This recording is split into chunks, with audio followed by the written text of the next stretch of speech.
Pessoal, fazendo então uma analogia, né, sobre o eclipse e o tarô, eu separei aqui algumas cartas, né, para a gente poder entender mais ou menos o que acontece com relação ao eclipse, né, e a nossa vida, né, para a gente entender um pouquinho mais o que acontece na hora do eclipse, né? Bom, o eclipse a gente já sabe que é uma fenda no tempo, né? Você imagina, a gente está acostumado aí a Lua, né, com seu ciclo natural, o Sol também com seu ciclo natural, a Terra, e de repente, em um determinado momento, eles ficam alinhados com os nodos, né? Assim, alinhados entre si, a ponto, né? A Lua passa na frente do Sol e o Sol encobre a Lua, né? Então, você vê que é um momento raro, né? Por isso é que os antigos tinham medo desse momento, porque achavam que o mundo ia acabar, que era um momento de catástrofes, e assim, não necessariamente que isso estivesse errado, né?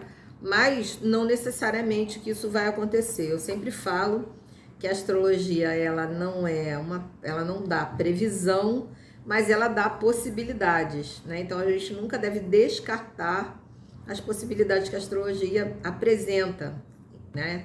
Então, o que acontece? Bom, a primeira coisa que eu acho que o eclipse traz quando ele acontece é um 5 de paus, né? Que é a carta do conflito. Você pode ver que aqui está um conflito entre outras pessoas, mas eu acho que principalmente quando se trata de eclipse, a gente está falando da gente, né? Principalmente quando é um eclipse lunar, que ele mexe com as emoções, né? Como foi o caso desse aí do dia 5. E aí, mexendo com as nossas emoções, o que acontece? Quando ele passa, né, daquele apagão, a gente fica sem a luz e depois a gente entra em contato com as profundezas, né, das emoções.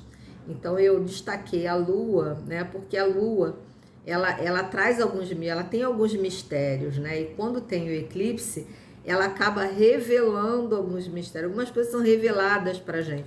Por isso que eu botei a Lua e botei aí, depois disso, o As da Verdade, né?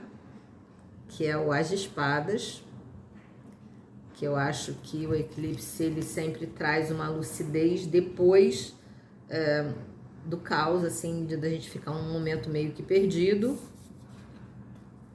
Separei aqui a carta, que aqui tá como a carta do karma, né? Que é a carta 20, que é o despertamento, que é o julgamento. Que na verdade eu trago aqui como julgamento porque é uma carta, né, no tarot tradicional que fala sobre a gente reviver, despertar, começar a viver de novo. É como se a gente estivesse levantando da tumba, né? Então assim, de repente a gente está em algum momento de prostração, né? Sem saber para onde vai, perdido, sem saber quem a gente é. Quem nunca, né? Passou por esse momento de falta, perda da identidade, né? Perda momentânea do norte.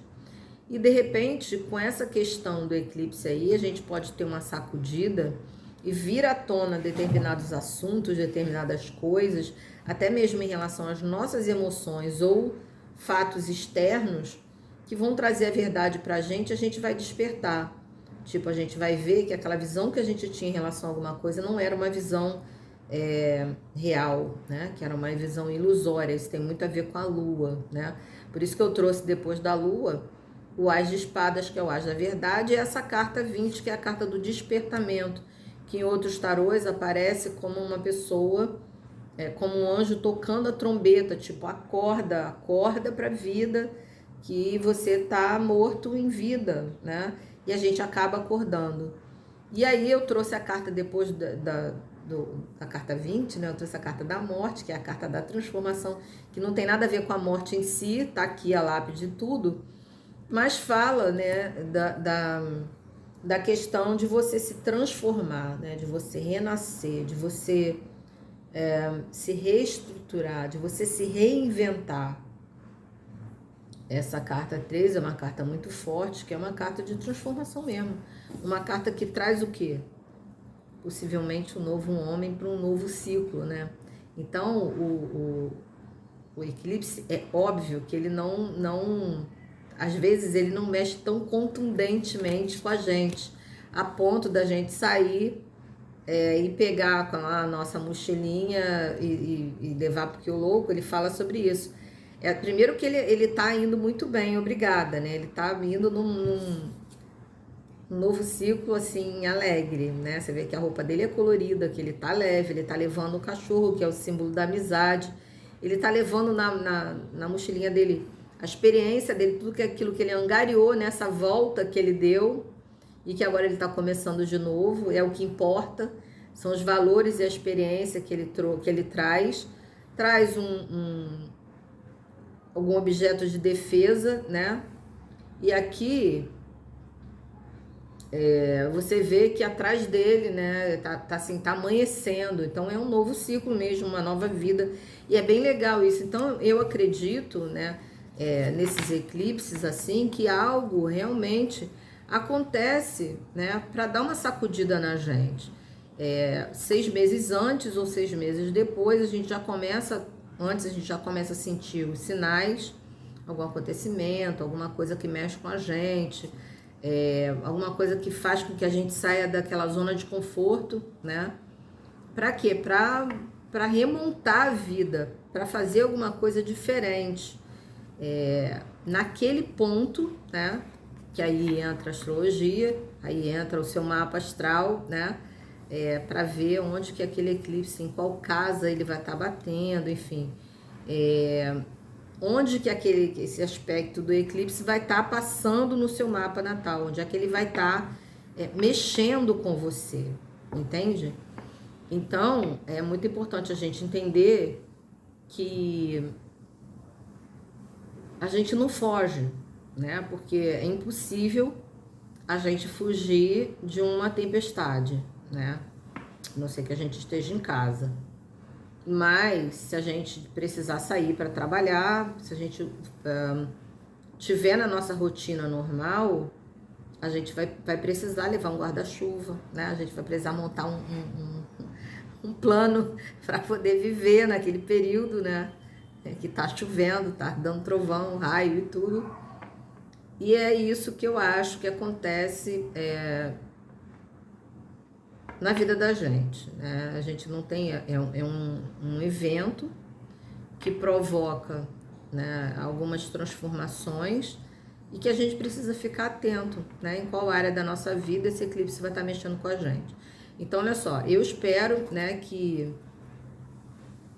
tenha dado, né, que você tenha gostado dessa, sei lá, dessa breve explicação, né? Porque eu achei que tinha tudo a ver, algumas cartas do tarô com o que acontece no eclipse, né?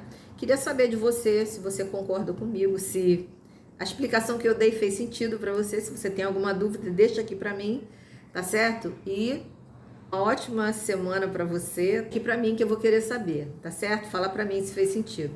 Queria convidar você para seguir o canal, para você comentar, para você curtir, para você compartilhar esse vídeo se você gostou e convidar você para me seguir nas outras redes sociais, tá certo?